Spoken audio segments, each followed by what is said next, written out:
نحمده ونصلي على رسوله الكريم أما بعد فقد قال الله تبارك وتعالى في الكلام المجيد والفرقان الحميد أعوذ بالله من الشيطان الرجيم بسم الله الرحمن الرحيم وذكر فإن الذكرى تنفع المؤمنين صدق الله مولانا العظيم۔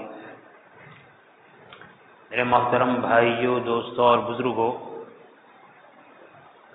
چند متفرق باتیں جن کا تعلق اہم مسائل سے ہیں آپ حضرات کی خدمت میں پیش کرنا ہے۔ سب سے پہلی چیز یہ ہے کہ ہم مسلمان اللہ کے گھر میں اللہ کی عبادت کے لیے حاضر ہوتے ہیں، لہذا مسجد میں داخل ہونے کے بعد ہمارا کام صرف اللہ کی عبادت ہونا چاہیے، اس کے علاوہ ہمارا کوئی اور مقصد نہیں ہونا چاہیے۔ انسان اپنے گھر میں رہتا ہے، اس کے گھر میں ایک بیٹھک روم ہوتا ہے، ایک سونے کا روم ہوتا ہے، ایک کھانے پینے کا کمرہ ہوتا ہے، اور ایک جگہ پیشاب پاخانے کی ہے اور ایک جگہ غسل خانے کی ہے۔ جو بیٹھک روم ہے اس میں ہم سب بیٹھتے ہیں، سونے کا روم ہے اس میں ہم سب آرام کرتے ہیں، اور کھانے پینے کا جو کمرہ ہے ڈائننگ ہال جسے کہا جاتا ہے اس میں ہم کھاتے پیتے ہیں۔ پیشاب پاخانے کی ضرورت پڑتی ہے تو ٹوائلٹ میں اور بیت الخلاء میں جاتے ہیں، اپنی ضرورت کو پورا کرتے ہیں، اور غسل کی ضرورت پڑتی ہے تو غسل خانے میں جاتے ہیں۔ اب کوئی آدمی غسل خانے میں جا کر پیشاب پاخانہ کرنے لگے، خالی پیشاب پاخانہ ہے اس میں جا کر غسل کرنے لگے، جو کھانے پکانے کا کمرہ ہے اس میں سونے لگے، جو سونے کا کمرہ ہے اس میں کھانا پکانے لگے، تو ہر شخص کہے گا یہ آدمی تہذیب کے خلاف کام کر رہا ہے، جو کام جہاں کرنا چاہیے تھا وہاں نہیں کر رہا ہے۔ بازار میں آدمی سودا سلب خریدنے کے لیے جاتا ہے تو بازار میں جا کر آپ نے نہیں دیکھا ہوگا کہ دکان پر جہاں خریداری ہوتی ہے آدمی کھانے پینے لگے، خریداری ہوتی ہے آدمی نماز پڑھنے لگے، خریداری ہوتی ہے آدمی بیٹھ کر گپ شپ کرنے لگے۔ یعنی جو چیز جس چیز کے لیے بنائی جاتی ہے آدمی سارے کام اسی میں کرتا ہے۔ مسجد حق تعالی شانہ کے گھر ہیں، اور مسجدیں صرف اللہ کی عبادت کے لیے بنائی جاتی ہیں، اس کے علاوہ اس کا کوئی مقصد نہیں ہے۔ لہذا مسجد میں آنے کے بعد اللہ کی عبادت کے علاوہ کوئی کام اس میں نہیں ہونا چاہیے۔ عام طور پر ہم سے بعض غلطی ہوتی ہے، یا تو ہم مسجد میں اکثر نمازوں سے دیر سے آتے ہیں، جو وقت ہوتا ہے وقت کے بعد آتے ہیں، تکبیر اولیٰ کا ہمارے اندر اہتمام نہیں ہے، اور جب دیر کبھی پہلے آ بھی گئے تو اللہ کے رسول صلی اللہ علیہ وسلم کی تعلیمات تو یہ ہیں کہ مسجد میں آنے والا انفرادی عبادت میں مشغول رہے۔ ایک چیز مجھے یاد آئی، وہ مجھے عرض کرنی ہے۔ دیکھو دنیا میں ہم جو زندگی گزارتے ہیں وہ زندگی گزارنے کے دو ہی طریقے ہیں، یا تو آدمی اللہ کی مان کر زندگی گزارے یا نفس و شیطان کی مان کر زندگی گزارے۔ اللہ رسول کی مانے گا یا نفس و شیطان کی مانے گا، اس کے علاوہ کوئی راستہ ہی نہیں ہے۔ بعض مرتبہ شیطان ہم سے یہ کہلواتا ہے ہم اپنی زندگی میں آزاد ہیں، ہمیں کون کہنے والا ہے، ہم کسی کی نہیں مانتے، ہمارے دل میں جو آتا ہے ہم کرتے ہیں۔ ٹھنڈے دل سے سوچے، جو آدمی ایسا خیال کرتا ہے اور اپنی منمانی کرتا ہے، اگر وہ اللہ اور اس کے رسول کی نہیں مانتا ہے تو نفس و شیطان کی ضرور مانتا ہے، اس کے علاوہ کوئی راستہ ہی نہیں۔ تو میرے عزیز بھائیوں، مسجد میں آنا عبادت کے لیے ہے، نفس و شیطان چاہتے ہیں کہ نماز کے لیے جلدی نہ آئے، اور اللہ کی شریعت کی تعلیم یہ ہے کہ نماز کے لیے جلدی آئے، تو پہلے تو وہ جلدی آنے نہیں دیتا ہے۔ اور اگر خدا نہ خواستہ کوئی اللہ کا بندہ مسجد میں جلدی آ گیا تو پہلے تو اس کو دروازوں پر جو بیٹھک ہوتی ہے وہاں بٹھلاتا ہے۔ نماز کا وقت قریب ہے، ہو سکتا ہے وہ بعد میں وضو کرے، اس کی تکبیر اولیٰ فوت ہو جائے، تو شریعت کا تقاضا تو یہ ہے کہ آدمی تکبیر اولیٰ کا اہتمام کرے، اور نفس و شیطان چاہتا ہے کہ تکبیر اولیٰ اسے نہ ملے۔ اب وہ اونٹوں پر بیٹھتا ہے، پھر وہ وضو خانے میں آتا ہے، وضو خانے میں آنے کے بعد وضو کرتا ہے تو دو کام اس میں اور کرتا ہے۔ ایک کام تو یہ کرتا ہے کہ وضو کرتے ہوئے زور زور سے بات چیت کرتا ہے، اور دوسرا کام پانی کو ضرورت سے زیادہ استعمال کرتا ہے۔ دیکھو میں آپ سے مسئلہ بیان کروں، یہ مسجد ہے، مسجد میں مان لو کہ رمضان میں معتکف اعتکاف میں ہے، چاہے سنت اعتکاف ہو چاہے نفل اعتکاف ہو، اور کسی فرض نماز کا وقت نہیں ہے، اس کے علاوہ جتنے اوقات ہیں ان اوقات میں سے کوئی وقت ہے، اور اس وقت میں آرام کرنے کی وجہ سے معتکف مسجد میں سوئے ہوئے ہیں۔ اب دوسرا آدمی چاہے کہ میں مسجد میں زور زور سے تلاوت کروں، زور زور سے ذکر کروں، زور زور سے کوئی عمل کروں، شریعت اسلام اس کی اجازت نہیں دیتی۔ کیوں؟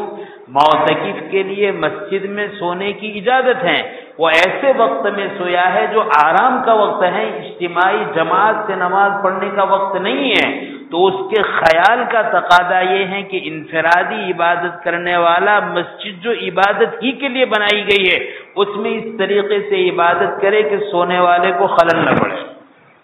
اب آپ ذرا سوچیں کہ اعتکاف کی حالت میں سونے والے کے خلل کی وجہ سے آدمی کو زور سے تلاوت کرنے کی، ذکر و اذکار کرنے کی، تسبیحات پڑھنے کی اجازت نہیں ہے، سونے والے کو خلل پڑ رہا ہے۔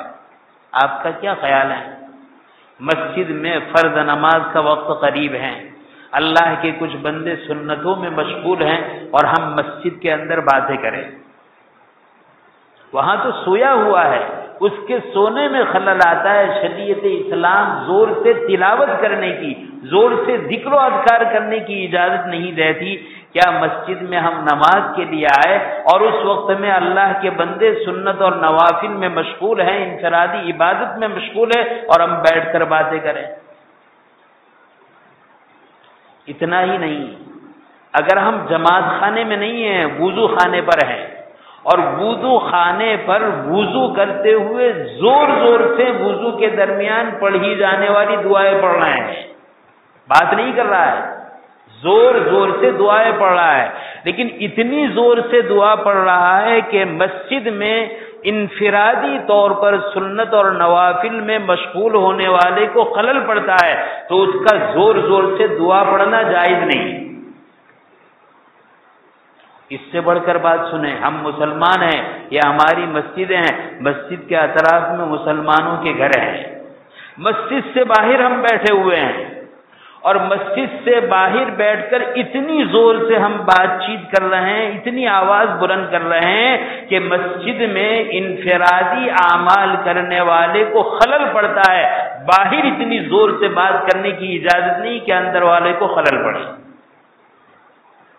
جب شریعت کی یہ تعلیم ہے تو اگر ہم مسجد کے اندر زور زور سے باتیں کریں، بعض مرتبہ ہمارے بعض بھائیوں کی عادت ہوتی ہے، میں حسن ظن رکھتا ہوں کہ ان کو اس کا خیال نہیں ہوتا ہے۔ کس بات کا خیال نہیں ہوتا ہے؟ نماز ہوئی فوراً زور زور سے بات، نماز سے پہلے فوراً زور زور سے بات، سلام کر رہے ہیں، مصافحہ کر رہے ہیں، خیر خیریت پوچھ کر باتیں کر رہے ہیں، اور جو نفل نماز پڑھنے والے ہیں، سنت نماز پڑھنے والے ہیں، ان کی نماز میں خلل پیدا ہو رہا ہے۔ ان کا سلام کرنا، سلام کا جواب دینا، خیر خیریت پوچھنا کوئی چیز جائز نہیں، قرآن کہتا ہے وَمَنْ أَظْلَمُ مِمَّنْ مَنَعَ مَسَاجِدَ اللَّهِ أَنْ يُذْكَرَ فِيهَا اسْمُهُ وَسَعَى فِي خَرَابِهَا۔ اس سے بڑا ظالم کون ہوگا جو اللہ کے گھر میں اللہ کے ذکر سے روکے۔ یہ آیتیں نازل ہوئی ہیں مشرکین کے بارے میں، غیر مسلموں کے بارے میں، لیکن مفسرین لکھتے ہیں اس میں وہ آدمی بھی شامل ہے جو مسلمان ہے اور مسجد میں ایسی حرکت کرتا ہے جس سے انفرادی عبادت کرنے والے کو تکلیف پہنچتی ہے۔ بہت خیال کرنے کی ضرورت ہے۔ دوسری بات یہ ہے، ہم نے وضو بھی کر لیا اور وضو کرنے کے بعد مسجد میں آئے تو دو کام ہم سے ہوتے ہیں۔ ابھی 2-3 جنازے قریب میں ہوئے نماز کے ساتھ، اب مثلا عصر کی نماز، ظہر کی نماز، عشاء کی نماز ہے، جنازے کا وقت ہے، جنازہ صحن میں رکھا ہوا ہے، تو ہماری غلط عادت یہ ہے کہ وضو کرنے کے بعد ہم صحن میں کھڑے رہیں گے اور بات چیتوں میں مشغول ہوں گے، یا مسجد میں آنے کے بعد مسجد کے برآمدے میں قبلے کی طرف پشت کر کے اس طرف منہ کر کے بیٹھیں گے اور بات کریں گے۔ اللہ کے بندے میں بہت محبت سے عرض کر رہا ہوں کہ ہمارے مسلمان بھائی کا، ہماری مسلمان بہن کا جنازہ رکھا ہوا ہے، میت رکھی ہوئی ہے، یہ میت ہمیں اطلاع دے رہی ہے، میت ہمیں جھنجھوڑ رہی ہے، یہ میت ہمیں خبر دے رہی ہے کہ اعمال کا زمانہ ختم ہو گیا، میری موت آ گئی، اب اعمال صالحہ کے علاوہ کوئی چیز کام آنے والی نہیں ہے۔ اس کو دیکھ کر بھی ہم عبرت حاصل نہ کریں اور اس کو دیکھنے کے بعد بھی ہم اپنی کام کاج میں مشغول ہو۔ دوسری ایک غلطی ہم سے یہ ہوتی ہے کہ اگر مسجد میں آ بھی گئے تو مسجد میں آنے کے بعد آخری صفوں میں ہم بیٹھنے کا اہتمام کرتے ہیں۔ فتاوی عالمگیری میں فقہا نے یہ مسئلہ لکھا ہے کہ صفوں کی ترتیب یہ ہے کہ آنے والا پہلی صف میں بیٹھے، امام کے قریب دائیں بائیں بیٹھے، جس جگہ وہ بیٹھے۔ صفوں کا بہت بڑا اہتمام ہے، صفوں کی درستگی، صفوں کو سیدھا کرنا۔ نبی کریم صلی اللہ علیہ وسلم اور حضرات خلفائے راشدین اس کا بے حد اہتمام فرماتے تھے، اور یہ اہتمام کب ہوگا؟ پہلے سے ہی ہم سب بنا کر بیٹھے۔ میں دیکھتا ہوں عام طور پر یا تو داہنی طرف لوگ زیادہ بیٹھے ہوئے ہیں، بائیں طرف خالی ہے، یا بائیں طرف وہ بیٹھے ہوئے ہیں، داہنی طرف خالی ہے۔ اب جب تکبیر کا وقت آتا ہے تو تکبیر ہو جاتی ہے اور امام صاحب کو ضرورت پڑتی ہے سب بناؤ۔ میرے بھائی، ہم مسلمان ہیں، اللہ کی عبادت کے لیے آئے ہیں، سب بندی کا اہتمام کرنے، پہلے ہی سے آ کر اس طرح کیوں نہ بیٹھ جائے کہ ہم اگلی صفوں میں بیٹھے، پچھلی صفوں میں نہ بیٹھے اور صف کو بناتے ہوئے بیٹھے۔ میں اپنے بھائیوں سے بہت محبت کے ساتھ، بہت ادب احترام کے ساتھ، جو معذور نہیں ہے، بیمار نہیں ہے، میں ان سے عرض کروں گا کہ آگے آ جائیں، اپنی صفوں کو پر کر لے، پیچھے بیٹھنے کا مزاج نہ بنائے۔ حدیث میں ہے خیر اور نیک کے کاموں میں آدمی ہمیشہ پیچھے رہتا ہے، تو جب کل قیامت کے دن حق تعالی شانہ جنتی کو جنت میں داخل کریں گے تو پیچھے رہنے والے کو جنت میں بھی پیچھے داخل کریں گے۔ وہ پیچھے رہے گا، جنت میں داخل ہونے میں بھی وہ پیچھے رہے گا۔ ہمیشہ آگے رہنے کا، آگے بڑھنے کا اہتمام کریں۔ اس کے ساتھ ساتھ ایک غلطی یہ ہوتی ہے کہ مثلا امام صاحب نے نماز شروع کر دی، اب ہم شامل ہو رہے ہیں نماز میں، ہم نے دیکھا کہ امام صاحب رکوع میں ہیں، ہم دوڑتے ہوئے آئیں گے، دوڑتے ہوئے آنا منع ہے۔ اپنی چال سے مسجد کے ادب احترام کو باقی رکھتے ہوئے مسجد میں آئے۔ اگر رکوع مل گیا امام صاحب کے ساتھ، ہمیں رکعت مل گئی، ہماری مصیبت یہ ہے کہ رکوع ملتا ہے تو ہم نماز میں شامل ہوتے ہیں، اور اگر صف کے قریب آ گئے اور امام صاحب کھڑے ہو گئے تو پھر چلے جاتے ہیں کہ بھئی رکعت تو چلی گئی۔ حدیث میں کیا ہے؟ ایک آدمی فرض نماز باجماعت پڑھتا ہے تو باجماعت نماز کا ثواب تنہا نماز پڑھنے کے مقابلے میں 25 گنا یا 27 گنا زیادہ ہے۔ کیا مطلب ہوا؟ ایک قیام کیا تو 27 قیام کا ثواب، ایک رکوع کیا تو 27 رکوع کا ثواب، ایک سجدہ کیا تو 27 سجدے کا ثواب۔ اگر ہم امام کے ساتھ شریک ہونے کے لیے آئے اور امام صاحب رکوع سے کھڑے ہو گئے تو اسی حالت میں امام کی اقتداء کرنی چاہیے اور شامل ہونا چاہیے۔ گرچہ یہ رکعت نہیں ملی لیکن ایک قومہ ملا، یعنی رکوع کے بعد کھڑے ہونا ملا، دو سجدے ملے، یہ ایک رکوع، ایک قومہ، ایک سجدہ، یہ 27 قومہ کے اور 27 رکوع سجدے کا ثواب ہے، ہم اس سے محروم ہو جاتے ہیں۔ اور اس کے ساتھ یہ بھی خیال رکھیں، میں بارہا یاد کرتا ہوں کہ مثلا امام صاحب نے ایک طرف سلام پھیر دیا، اب ہمارا کوئی بھائی شریک ہوا، وہ بھی آ کر صف میں کھڑا رہتا ہے۔ جب امام صاحب نے ایک طرف سلام پھیر دیا، نماز ختم ہو گئی، اب نیا آنے والا جماعت میں شریک نہ ہو، وہ ایسی جگہ پر نماز پڑھے کہ نماز پڑھنے والے کا آگے سے گزر نہ ہو، اب وہ برآمدے میں نماز پڑھے، کونے میں نماز پڑھے، آنے جانے والے کو تکلیف نہ ہو۔ اور علماء نے لکھا ہے ایک طرف سلام پھیرنے کے بعد کوئی اقتداء کرے تو امام کی اقتداء صحیح نہیں ہے، بارہا یہ مسئلہ بتایا، لیکن لوگ اس پر توجہ نہیں دے رہے ہیں، توجہ دینے کی ضرورت ہے۔ اور صفوں کے بارے میں تو 10 مرتبہ کہتا ہوں کہ دونوں طرف سب برابر ہونی چاہیے۔ معلوم نہیں ہمارا مزاج ایسا بن چکا ہے کہ اللہ کے گھر میں اللہ کی شریعت کو ماننے کے لیے ہم تیار نہیں ہیں، بہت غلط بات ہے۔ آدمی کو چاہیے کہ اس طریقے سے سب بندی بنائے کہ آنے والا پہلے امام کے پیچھے کھڑا رہے، ہر صف کے بنانے کی ابتدا امام کے پیچھے سے ہوگی، پھر آنے والا دائیں طرف کھڑے رہے گا، پھر بائیں طرف کھڑا رہے گا، یہ آداب ہے۔ آداب کی رعایت کرتے ہیں، اللہ سنتوں کا اہتمام نصیب فرماتے ہیں، سنت کی رعایت کرتے ہیں، اللہ واجبات کا اہتمام نصیب فرماتے ہیں، واجبات کی رعایت کرتے ہیں، اللہ فرائض کا اہتمام نصیب فرماتے ہیں۔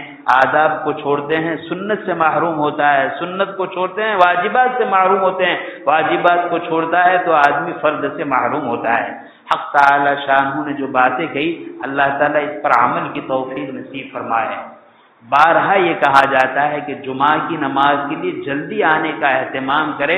ہمارے بھائی ہر جمعہ کو یہ واجب چھوڑتے ہیں کہ پہلی اذان کے بعد ہماری مسجدیں خالی ہیں۔